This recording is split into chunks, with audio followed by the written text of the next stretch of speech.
ஹாய்ப்பா. சரியா, நான் சாப்பிட்டுட்ருக்கேன் இப்போ தான். இந்த ஆடி அமாவாசைக்கு சரியா, அன்றைக்கி எல்லோரும் சாமி கும்பிடுவாங்க.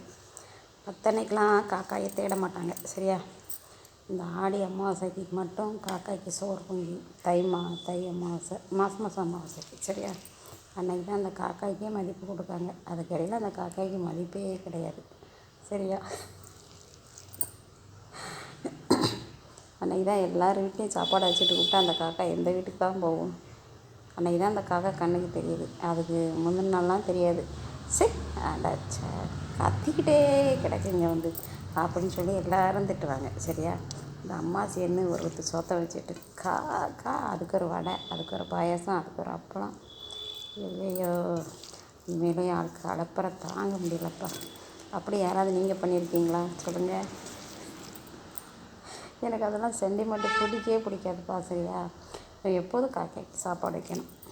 ஆமாம், இன்றைக்கி தான் முன்னோர்கள் வந்து காக்கா உருவத்தில் வந்து நிற்காங்களா? எவ்வளோ நாள் அந்த காக்காய்க்கு முன்னோர்கள்னு தெரியலையா? இப்படியும் இருக்காங்கப்பா நிறைய பேர். சரியா, நான் உண்மையிலே கேள்விலாம் கேட்கணுன்னா நிறைய கேட்கலாம்ப்பா. இதெல்லாம் அநியாயம். பாவம் காக்கா டெய்லி சாப்பாடு வச்சா என்ன அழகாக இருக்கும் சொல்லுங்கள்.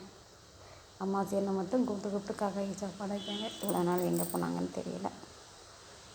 காக்கா அதனால் அம்மாசி அன்னைக்கு வராதப்பா. சரியா, டெய்லி சாப்பாடு வைக்கிற வீட்டுக்கு மட்டும் போ. அம்மாசிக்கு வைக்கிற வீட்டுக்கு போகவே போகாத. சரியா, ஓகேவா? இது யார் யாருக்கு பிடிச்சிருக்கு பிடிக்கல. சரியா, தள்ளி விடாமல் பாருங்கள்.